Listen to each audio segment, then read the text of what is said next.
Assalamu alaikum students, I hope you are doing good. Welcome to your physics lecture of class 9. Today we will learn resolution of force from unit number 4, that is turning effect of forces. Students, resolution of forces को start करने से पहले head to tail rule को revise करते हैं. Students, इस rule में क्या होता है कि हमारे पास नंबर ऑफ वेक्टर्स होते हैं. उन वेक्टर्स को हम हेड टू टेल रूल के अकॉर्डिंग कंसाइड करते हैं. मींस के फर्स्ट वेक्टर का हमारे पास जो हेड होना चाहिए वो सेकंड वेक्टर की टेल से कंसाइड होना चाहिए. तो अब जैसे कि इस एग्जांपल में लेट्स सपोज हमारे पास टू वेक्टर्स हैं, vector forces, force number A and vector force number 2 that is B.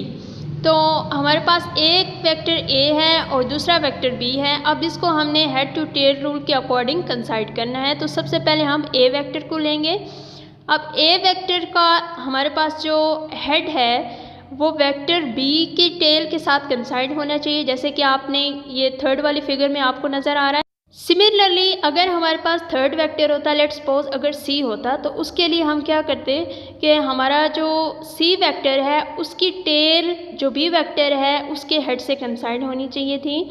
और फिर हमारे पास जो उसको ऐड अप करने के लिए रिजल्टेंट वेक्टर लगाया जाता है जो कैपिटल आर से शो किया जाता है. रिजल्टेंट वेक्टर की जो टेल है वो फर्स्ट वेक्टर की टेल से कंसाइड होनी चाहिए और रिजल्टेंट वेक्टर का जो हेड है वो last vector, either it can be second vector, third vector, fourth vector. तो उन वेक्टर्स का जो हेड होगा वो रिजल्टेंट वेक्टर के हेड से कंसाइड होगा. Resultant vector gives the combined effect when we add all other vectors like 1, 2, 3 and so on. Basically जो रिजल्टेंट वेक्टर है वो हमने मैग्नीट्यूड के साथ साथ ओबियसली डायरेक्शन भी देता है, because this is the force and the force is the vector quantity that gives the direction plus magnitude of all the forces. So students, किसी भी वेक्टर फोर्स की डायरेक्शन और उसका मैग्नीट्यूड फाइंड करने के लिए हमें ट्रिग्नोमेट्रिक रेशियोज़ का पता होना चाहिए. उसको फाइंड करने के लिए सबसे पहले हम एक ट्राइंगल को डिस्कस करेंगे जो राइट साइड पे है इस पिक्चर के. स्टूडेंट्स, बेसिकली ये राइट एंगल ट्राइंगल है जिसकी हमारे पास 3 साइड्स होती हैं, base, perpendicular and hypotenuse. Base यहाँ पे इस राइट एंगल ट्राइंगल के आप नेम्स सेलेक्ट करते हैं, ए, बी एंड सी. सी यहाँ पे 90 डिग्री का एंगल बनता है. अब यहाँ पे ए और सी की जो लाइन है वो आपके पास बेस है, जबकि बी और सी की जो लाइन है वो आपके पास परपेंडिकुलर है और ए और बी की जो साइड है वो आपके पास हाइपोटेन्यूज है.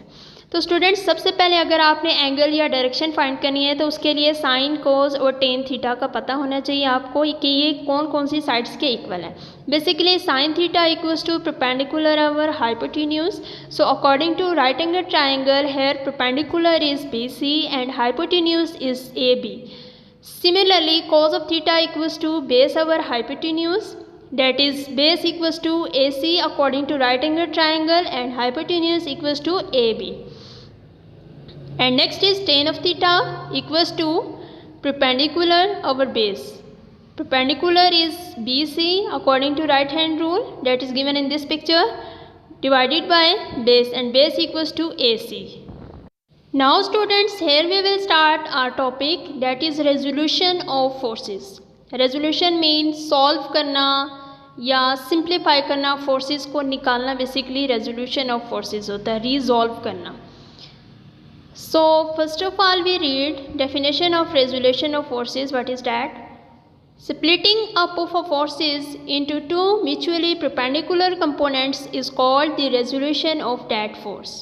स्टूडेंट्स, हमारे पास लेट्स सपोज अगर एक फोर्स है उसको हमने स्प्लिट करना है. स्प्लिट मींस उसको डिवाइड करना है, काटना है, डिस्ट्रीब्यूट करना है कोई से भी दो परपेंडिकुलर कंपोनेंट्स में. परपेंडिकुलर कंपोनेंट्स मींस जो 90 डिग्री एंगल बनाए. उन कंपोनेंट्स में उन फोर्स को, जो हमारे पास एक फोर्स होगी उसको स्प्लिट करना है परपेंडिकुलर कंपोनेंट्स में. This is called the resolution of that force. Students, we have two vectors. Vector A is along x-axis and the vector B is along the y-axis. x-axis पे जो vector होगा वो horizontally होगा और along horizontally जितने भी forces इस पे एक्ट करेंगी वो अलोंग हॉरिजॉन्टली होंगी. उस पे हम उसको हम स्प्लिट नहीं कर सकते मज़ीद और किसी जो है वो डायरेक्शन में, ठीक है। सेम इसी तरह जो वाई एक्सिस के अलोंग जो फोर्सेस लगेंगी वो वर्टिकली मूव करेंगी और वर्टिकली जो फोर्सेस लगेंगी वो मज़ीद और किसी डायरेक्शन में स्प्लिट नहीं हो सकती। तो जो फोर्सेस इस डायरेक्शन में लगेंगी अलोंग वर्टिकली वो अलोंग वाई एक्सिस ही होंगी, that is F of Y. तो स्टूडेंट्स जैसे कि डेफिनेशन में हमने ये पढ़ा था कि कोई भी फोर्स है उसको दो म्यूचुअली परपेंडिकुलर में स्प्लिट करना है। तो अब हमारे पास लेट सपोज के हमारे पास एक फोर्स है R, that is called resultant vector, उसको हमने स्प्लिट कर दिया along X axis and Y axis as shown in the third figure.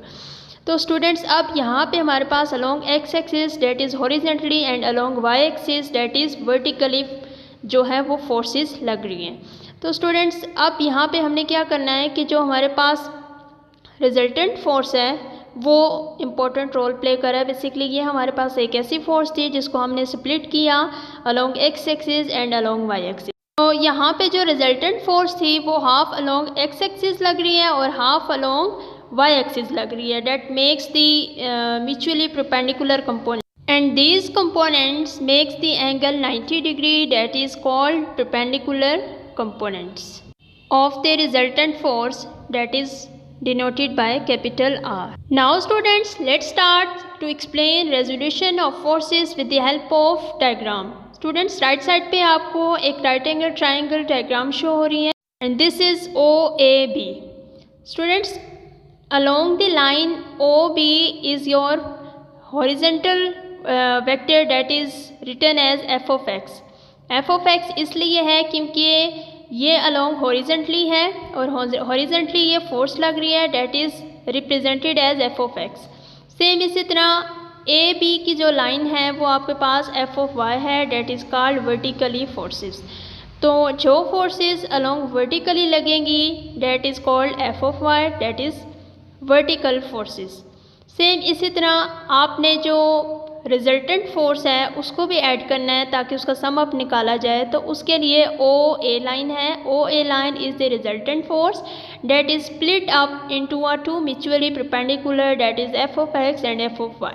तो यहाँ पे जो एफ है वो रिजल्टेंट फोर्स को शो कर रहा है जो कि स्प्लिट हुआ है दो म्यूचुअली परपेंडिकुलर में, एफ ऑफ एक्स और एफ ऑफ वाई में। सो यहाँ पे हमारे पास जो टोटल फोर्स थी वो थी एफ और उसकी आगे जो स्प्लिट हुए हैं दो कंपोनेंट्स में वो फोर्स वो है F of X and F of Y.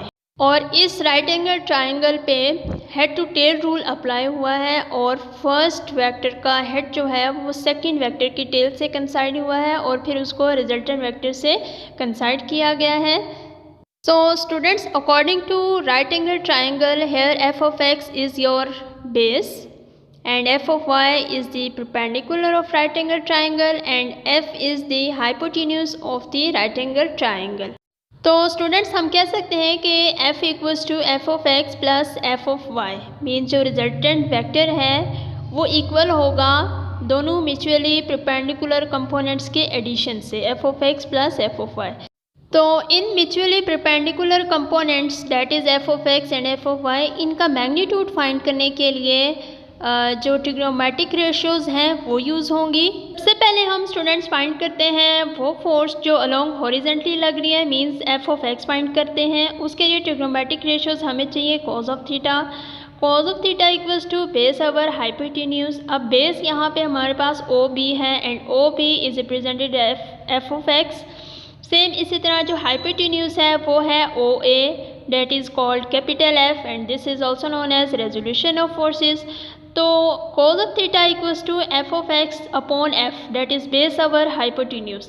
तो अब यहाँ से हमने अगर वो फोर्स निकालनी है जो अलोंग एक्स एक्सिस लग रही है, that is F of x, वो एक साइड पे राइट साइड पे आप उसको ले जाएं और आपके पास जो एफ डिवाइड हो रहा है एफ ऑफ एक्स के साथ वो आप cos ऑफ थीटा के साथ जाके मल्टीप्लाई कर दें। So by rearranging we get F of X equals to F cos of theta. Similarly, we will find the force that is act along the y-axis, that is f of y.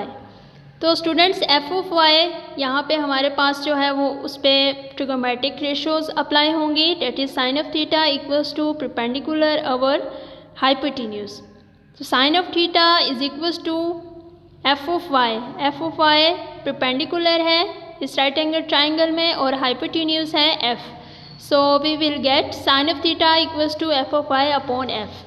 अब यहाँ पे हमने vertically components निकालने हैं, वो force निकालनी है जो अलोंग वर्टिकली एक्ट हो रही है. तो f of y right side पे आ जाएगा इक्वल्स टू कैपिटल जो f है डेट इज़ रिजल्टेंट फोर्सेस वो मल्टीप्लाई हो जाएगा ट्रिगोमेट्रिक रेशियोज़ के साथ that is sine of theta. तो sine of theta into F equals to F of Y. By rearranging we will get F of Y equals to F sine of theta.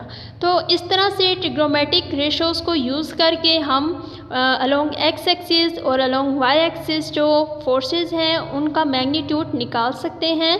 And these two forces are the mutually perpendicular along the resultant forces.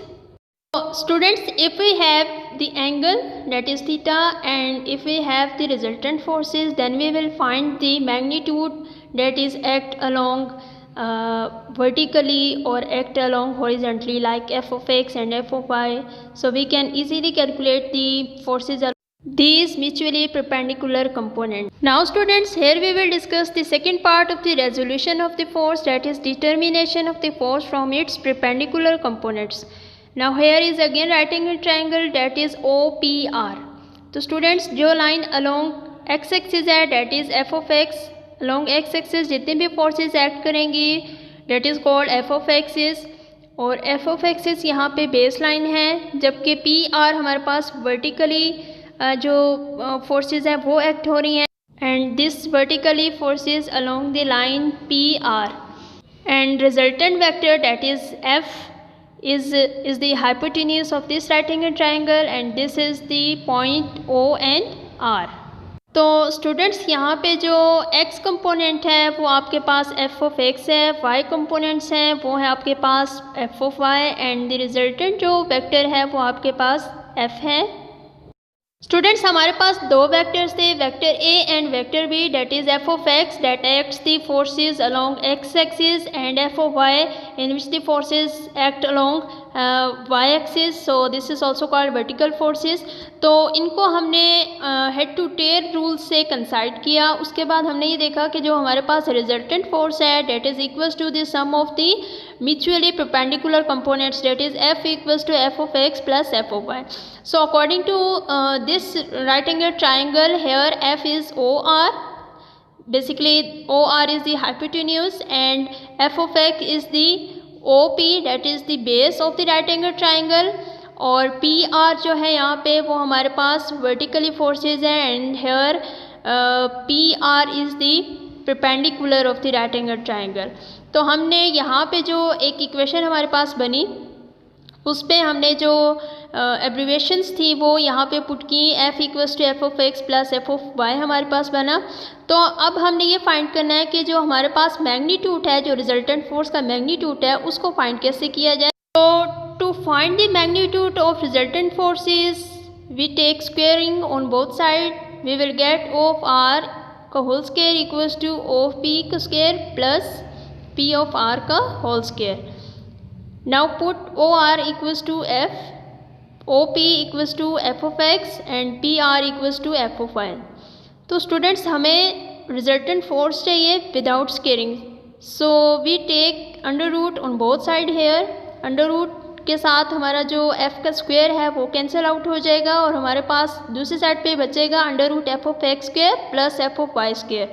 That is the magnitude of resultant forces that is splitting up into two mutually perpendiculars and this is f of x and f of y.